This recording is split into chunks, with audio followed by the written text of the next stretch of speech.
Introduction. Good morning, sir. Good morning, students. Please sit down. Today we will start a new lesson, rational numbers. You will know how rational numbers are the numbers of everyday arithmetic and why are they called rational. So let us start a lesson. Objectives.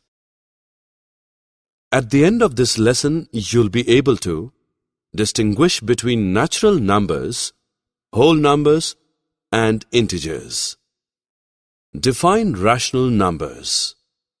Learn the addition, subtraction, multiplication, and division of rational numbers. Discuss the role of 0 and 1 for rational numbers.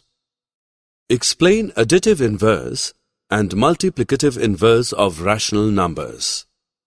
Find rational numbers between any two given rational numbers. Whole numbers are simply the numbers 0, 1, 2, 3, 4, 5, and so on. There are no fractions. Natural numbers are the positive whole numbers except 0. Integers are like whole numbers, but they also include negative numbers. So integers can be positive, negative, and 0. Students, what about 1 by 2?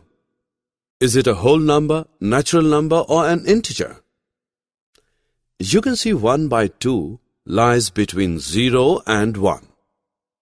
We call it a rational number. Come along to know more.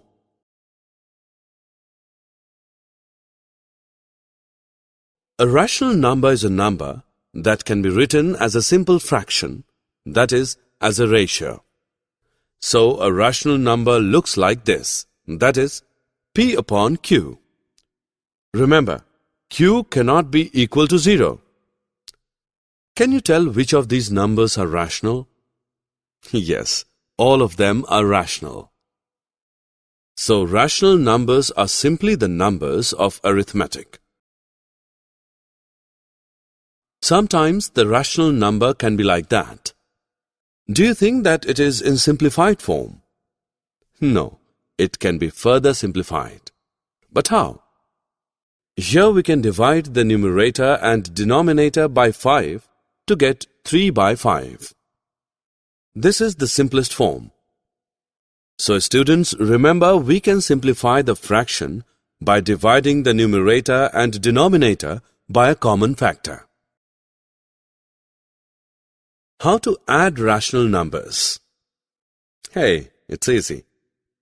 Before we add, keep in mind the rational numbers should have the same bottom number, that is, both the rational numbers must have common denominator.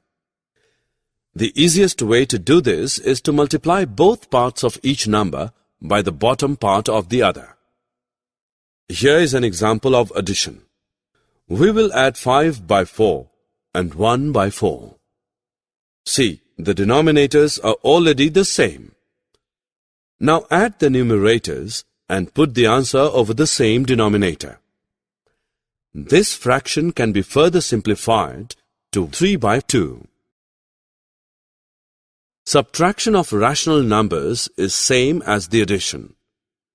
Before subtracting the rational numbers, always look for the common denominator. If it's not common, multiply both parts of each number by the bottom part of the other. Here is an example of subtraction.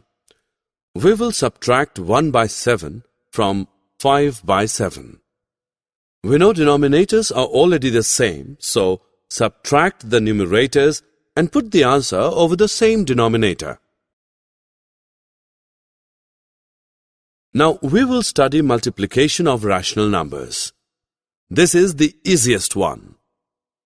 To multiply two rational numbers, just multiply the numerators and denominators separately like this. Here is an example. We will multiply 1 by 3 and 3 by 5. First of all, we will multiply the numerators. Now we will multiply the denominators. Now this fraction can be further simplified to 1 by 5. Division of rational numbers is again very simple thing to do. First of all, flip the second number over and make it a denominator. After that, do a simple multiplication. Here is an example. We will divide 1 by 4 and 1 by 6. Now we will turn the second fraction upside down so that it becomes a reciprocal. Multiply the first fraction by that reciprocal. This fraction can be further simplified to 3 by 2.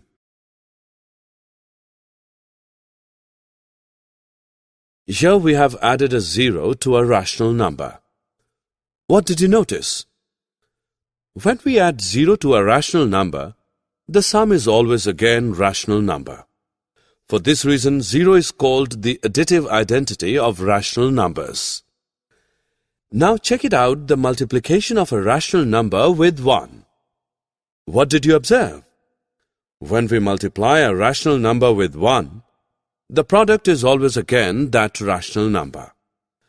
For this reason, 1 is called the multiplicative identity of rational numbers. You may have come across negative numbers while studying, isn't it? Is minus 1 the negative of 1? Yes, it is because 1 plus minus 1 equal to 0. So we say that minus 1 is the negative or additive inverse of 1. Likewise, for any rational number, say 3 by 7, minus 3 by 7 will be its additive inverse. Just think, by which rational number would we multiply 7 by 19 to get the product of 1? Obviously, it's 19 by 7 so as to get the product 1. So we say that 19 by 7 is the reciprocal or multiplicative inverse of 7 by 19. Did you know that there are infinitely many rational numbers between any two rational numbers? Now we will learn about it. Let us find a rational number between these two rational numbers using a mean method. So we can say 3 by 8 lies between 1 by 4 and 1 by 2. First of all, we will find the sum of these numbers, which comes out to be 3 by 4. Now divide this sum by 2.